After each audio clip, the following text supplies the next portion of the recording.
Bismillahirrahmanirrahim. Assalamualaikum warahmatullahi wabarakatuh. Halo anak-anak hebat, berjumpa lagi dengan Bu Guru. Kali ini kita akan melanjutkan pembelajaran IPA tema 3, subtema 1 tentang organ pencernaan pada hewan ruminansia. Nah, tujuan pembelajaran kita hari ini yakni siswa mampu menyebutkan organ pencernaan pada hewan ruminansia beserta fungsinya. Lalu siswa mampu menjelaskan urutan sistem pencernaan pada hewan ruminansia. Nah, anak-anak pasti bertanya-tanya, apa itu hewan ruminansia? Nah, hewan ruminansia adalah hewan mamalia yang biasanya memamah atau memakan 2 kali dan dikenal dengan sebutan hewan memamah biak. Nah, apa saja hewan ruminansia itu? Ya, contoh hewan ruminansia ialah ada sapi, kerbau, rusa, domba, kambing, dan kijang. Atau mungkin kalian bisa menyebutkan lagi yang lain? Nah, nanti boleh cari lagi ya. Coba ada nggak ya? Nah, anak-anak, bagaimana sistem pencernaan hewan ruminansia? Jadi, sistem pencernaan hewan ruminansia itu lebih kompleks dibandingkan pencernaan hewan lainnya. Sistem pencernaan hewan ruminansia terdapat 4 bagian lambung dengan fungsi yang lebih spesifik. Selain itu, pencernaan makanan pada hewan ruminansia dibantu oleh beberapa mikrobakteri, yakni bakteri serta protozoa. Nah, mikrob ini membantu mencerna rumput. Nah, sistem pencernaan contohnya sapi ya, di sini dimulai dari mulut. Nah, rumput dikunyah di dalam mulut. Nah, di dalam mulut pastinya ada gigi.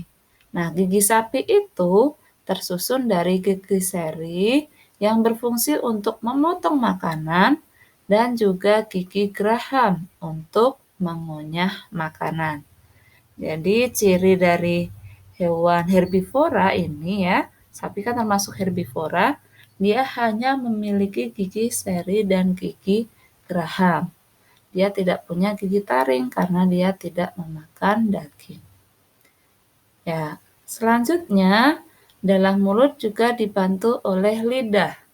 Nah, lidah sapi ini berguna untuk merenggut atau mengambil rumput atau makanannya, kemudian mendorong makanan yang sudah dikunyah menuju ke lambung. Lalu ada juga saliva atau air liur.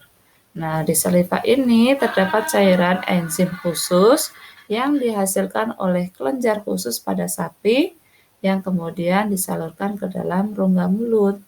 Nah, saliva ini berfungsi dalam proses pencernaan kimiawi. Kenapa disebut pencernaan kimiawi? Karena pencernaan tersebut dibantu oleh enzim.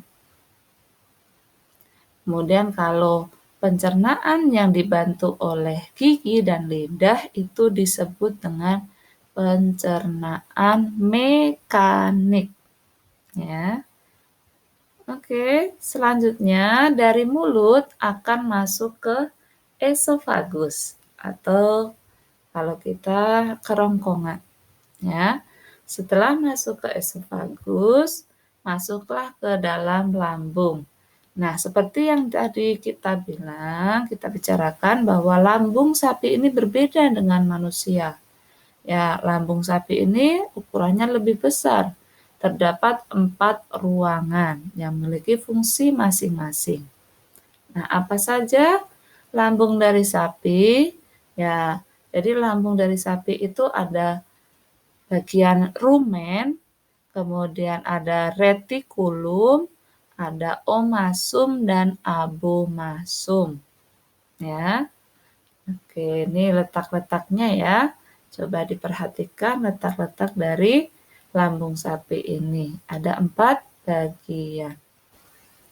Nah, kemudian ya, dari esofagus ini berarti masuk ke lambung, yakni bagian yang pertama adalah lambung rumen atau biasa juga disebut perut besar, di mana di rumen ini tempat terjadinya pencernaan dengan bantuan mikroba atau bakteri. Jadi, makanan dicerna hingga menjadi bubur dengan gerakan mengaduk-aduk yang dilakukan oleh dinding rumen. Nah, lalu setelah itu adalah masuk ke mulut lagi. Jadi setelah dikunyah, lalu masuk lagi ke mulut, didorong lagi ke mulut, kemudian dia kunyah lagi, dia mamah lagi. Yang kedua kalinya, kalau sudah dikunyah lagi, lalu masuklah ke retikulum, ya, di retikulum atau perut jala. Nah, makanan ini kembali mengalami proses fermentasi dengan bantuan bakteri anaerob dan protozoa. Nah, di dalam perut bagian ini terjadi proses absorpsi dan penyaringan benda-benda asing yang mungkin masuk bersama makanan, sehingga benda-benda asing tersebut tidak masuk ke dalam lambung berikutnya, yakni lambung omasum. Ya.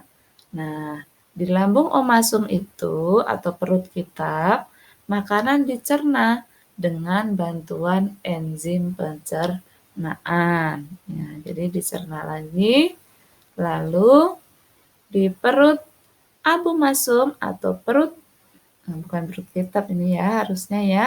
Ini adalah perut apa ya yang bisa? Ya, perut abomasum itu adalah perut apa ya? Yang tahu? Ya, perut abomasum atau perut masam. Ya, jadi abomasum ini perut masam. Maaf, di sini belum Ibu ketik ya, salah ketik nih.